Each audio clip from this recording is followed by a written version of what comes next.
Good morning everyone. Ako po si Sarah Katipon.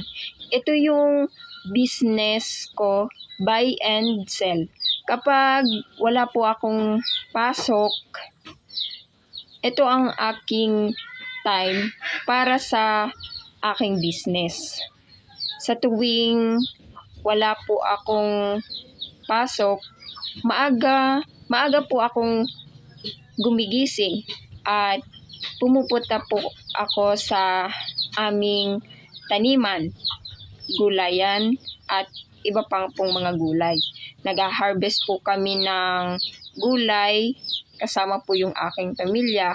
Tulong-tulong po kami sa pag-harvest. Then, lagi pong maaga para hindi po kami abutan ng init kasi sobrang init po ngayon ng panahon. At ito ang aming proseso sa aming pagbabay and sell.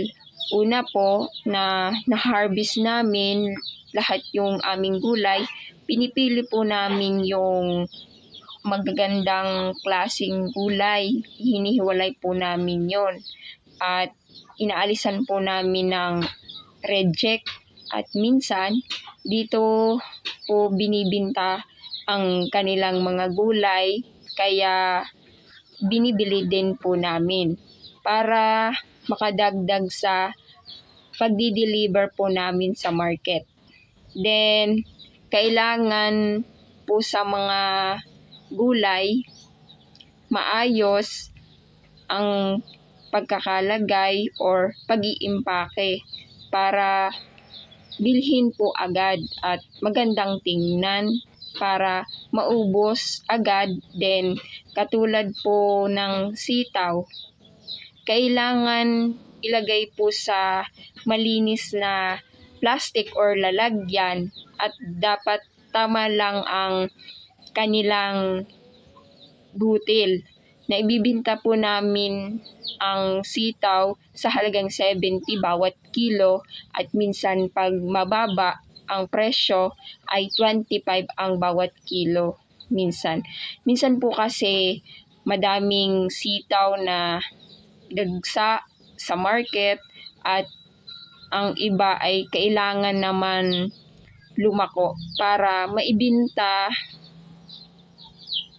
ang sitaw. At ang gabi naman po ay kailangan dry leaves or tuyo bago ibenta at bago po ilagay sa plastic.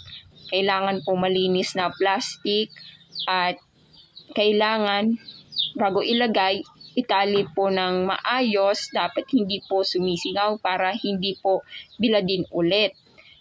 At ang presyo naman po ng gabi ay 400 kapag wholesale at ang presyo naman ng sigarilyas ay 70. Kailangan din ilagay sa malinis na plastic. Kailangan hindi malalaki ang bunga para mabinta po ulit.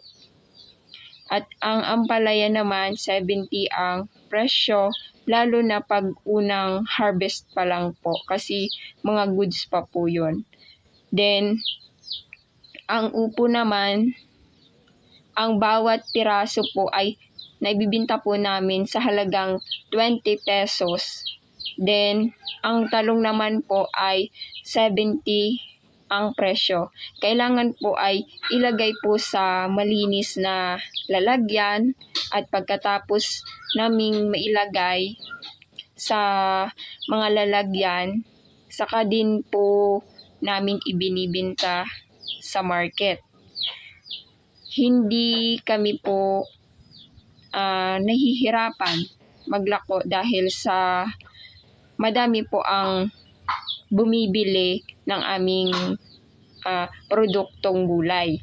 At sa aking business, malaking tulong po ito sa akin.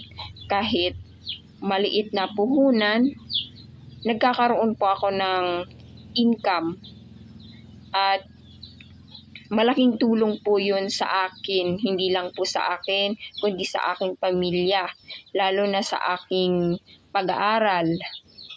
Mas lalo pa akong nagsusumikap para sa aking pamilya na susuportahan po nito yung pang-araw-araw naming gastusin at nabibili po namin yung pangangailangan namin katulad ng pagkain at iba pa.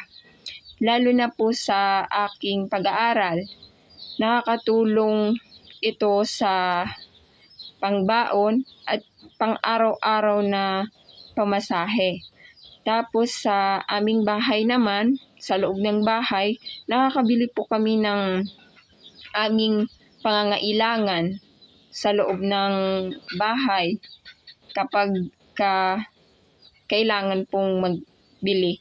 Yung aming puhunan naman po, kailangan po kami magbili ulit or another ng mga produktong gulay at mga pangtanim para may maitanim po kami sa aming tanimang gulayan, para may harvestin po kami ulit. At nagsusumika po ako para mas lalo pang lumago ang aking business para makatulong sa aking pamilya. Yun lang po. Maraming salamat po.